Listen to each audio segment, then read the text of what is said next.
Ellos se fueron ya. Querían tener un mejor contacto con Dios, entonces se iban, en completa soledad. Y esa era una actitud frente a la sociedad también. Era como si sintieran que era incompatible. Uno no puede ser santo en el mundo, tiene que ser santo ec mundo, tomando la palabra mundo como sociedad, ¿no es cierto? Uno para ser santo tiene que salir de la sociedad, tiene que irse. Era el mensaje que daban todos ellos, y yo no critico la comunión con Dios, pero creo que esos anacoretas, fíjese lo que significa anacoreta, fugitivos, retirados, los que se fueron, esos monjes, fíjese lo que significa la palabra monje, solitario, no cumplían con el propósito de Jesucristo, con ese propósito que Jesús esboza en la oración cuando dice, están en el mundo, los he enviado al mundo, no ruego que los quites del mundo. Está diciendo, están en la sociedad, los he enviado para que estén en la sociedad, no ruego que los quites del medio de la sociedad, que estén allí, que no huyan, que no sientan que hay una disyuntiva, la disyuntiva cristianos y sociedad, tantas veces se utiliza la I, sino que son cristianos en la sociedad, estoy allí. ¿Qué hacer? Estar, ser presencia. ¿Qué hacer?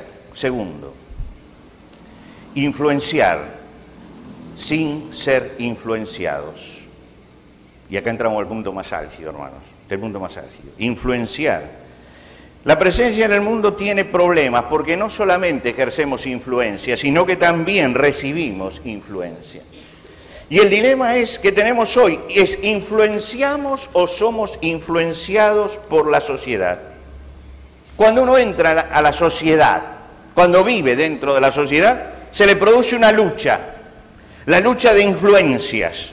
Estoy en una sociedad trivial, superficial, hecha de rituales sincréticos, con hombres que no miran más que el presente, sin contenidos éticos y espirituales. Ahora, ¿qué es lo que tengo que hacer? Hay una lucha de influencias, o nosotros influenciamos en el mundo, o el mundo influencia en nosotros. Hay una dialéctica que no se puede evitar. Y el problema permanente de la Iglesia, históricamente, el problema permanente de la Iglesia en la historia es que la mayor parte de las veces se embebió como una esponja de la cultura en la que estaba y perdió su identidad. Esto es algo que pertenece a la historia y hay que volver a la historia. ¿Por qué? Porque en la cultura grecorromana, ni bien se abrió la puerta de la legalidad, aceptaron el sistema jerárquico del imperio, aceptaron la verticalidad del imperio. Y uno ve la organización que tuvo la Iglesia con Constantino y compañía y ve cómo es un reflejo, es un espejo de la forma en que estaba organizado el imperio romano. Perdió la Iglesia con esta verticalidad lo que era la acción en libertad del Espíritu Santo. Se centralizó en una cabeza, que era lo que quería Roma, tener a alguien que manejar allí en Roma, para manejar también al pueblo de Dios. Y a través de la historia, muchas veces los cristianos se han parecido a esa película de Woody Allen, Selig. Esa película, yo no soy un fanático de Woody Allen, Yo con Woody Allen es como un chicle para mí. Lo mastico, ni lo trago ni lo escupo. ¿No es cierto? Está allí. Pero creo que esta película ha sido muy buena. Muestra a un hombre falto de identidad, que donde va, toma la forma, incluso exterior, de donde está. Y eso le pasó a la Iglesia. Durante el medioevo se hizo feudal. Los cristianos se hacían feudales. Adoptaban las creencias que podían beneficiarlos materialmente, y mucho del paganismo que se metió en la Iglesia cristiana se debe justamente a eso, a ese sincretismo de dejar que la cultura penetre dentro de la Iglesia y adoptar todas las cosas. Con el sistema capitalista se aburguesó la Iglesia, Entonces su discurso era: los pobres son pobres por voluntad de Dios, punto, punto. Y defendieron hasta la esclavitud, hicieron teología de la esclavitud, y defendieron hasta la esclavitud. Los cristianos bendijeron a Luis XIV en su absolutismo: el Estado soy yo, y le dieron la bendición. Y después, cuando cambió la política, le dieron la bendición también a Napoleón. Durante el nazismo, ¿cuántos cristianos adhirieron a Hitler? Iglesias enteras apoyaron al régimen nazi con todas sus propuestas. Aceptaron, hasta que Hitler le dijera: los pastores tienen que ser arios. Y lo aceptaron. Y este es un problema que tenemos en la historia. Esto que ha sucedido tiene que servirnos a nosotros. Estamos dentro de una cultura. La cultura quiere influenciar en nosotros. Y tenemos que pensar que el pueblo de Dios en la historia ha dado muestras de ser influenciable por las culturas. Y que las cargas que ha tenido la Iglesia y que le costó tanto sacarse de encima, fue justamente porque hubo tiempos en que se aceptó la influencia de la sociedad. Y lo que se aceptó en tiempo del Imperio Romano necesitó la reforma religiosa del siglo XVI con mucha fuerza y mucha sangre para poder revertirlo. Tenemos que volver a aprender de la historia. Jeremías le da una clave al pueblo, el Dios le da una clave a Jeremías. Jeremías, frente a esto, siente que está como frente a una depresión, y Dios le habla al profeta y lo anima, pero le da la clave de cómo manejarse. Le dice: conviértanse ellos a ti y tú no te conviertas a ellos.